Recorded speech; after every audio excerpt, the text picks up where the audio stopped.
Atyo kervadatu.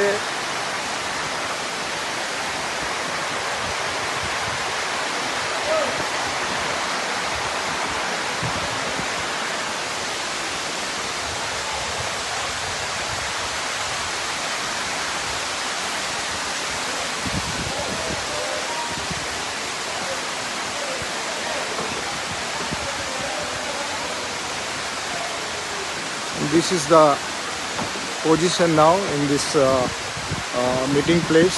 We have to pray for this. We have to pray for this.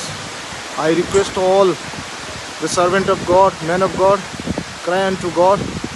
God may have mercy upon us so that we would like to start the program tomorrow. See the condition over here, how the rain is destroying everything.